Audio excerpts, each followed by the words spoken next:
think that is an important piece of living historical context as the Congress decides whether to go down this very constitutionally drastic role of potentially considering articles of impeachment? Oh, definitely, Ari, because all of these scandals, all of these indictments, you know, a lot of them were summarized in the Mueller report.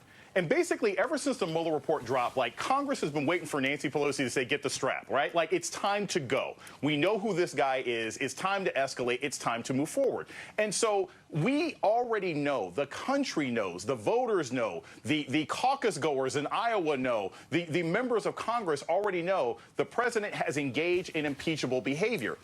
The biggest impediment thus far had actually been Speaker Pelosi herself. It is amazing to me how many people McGuire doesn't know what they're doing or doesn't know who they're a part of, or doesn't know who they're responsible for. He says in a hearing today that the president is not part of American intelligence, which amazes me, how the president is not part of American. Might be a good thing. Yeah, actually, he doesn't really reflect it a lot, even though he's commander-in-chief. He doesn't know where Rudy Giuliani is. And the problem is, to the degree that we have foreign policy being handled, not just by Giuliani, but also people like Jared Kushner, people with all sorts of questionable or non-existent security clearances going around. And we have to remember, they're not just doing Donald Trump's bidding. They're exchanging information, the likes of which we don't even know what all the information is that they're offering on behalf of the president to get things done. That is the danger here. What disturbed me most about this hearing is that McGuire is sitting there. He should be terrified. This is pants on fire, hair on fire kinds of situations. I said last year, Joy, I've never heard of a guy who's a one-time rapist. I've never heard of a guy who's a one-time sexual assaulter. I grew up with guys like this. He's from around this area, right? He's the fifth guy in a gang rape,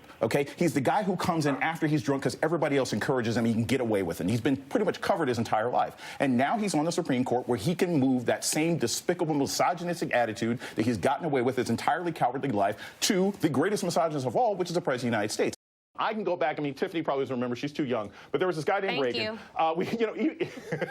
Even Reagan, you know, when he was talking about the Challenger, I remember as a kid, people who didn't like Reagan, like my parents, were like, okay, he said something nice. Bill Clinton, people who didn't trust him, he could speak to different kinds of things. George Bush, who I think was a terrible president, occasionally sounded vaguely sincere in the face of tragedy. This president doesn't provide that emotional support for anybody. And his supporters don't care because they feel so oppressed by a world of brown and queer people that hate them, that they don't need a president to support them. They just need one who's going to strike back at those that they hate.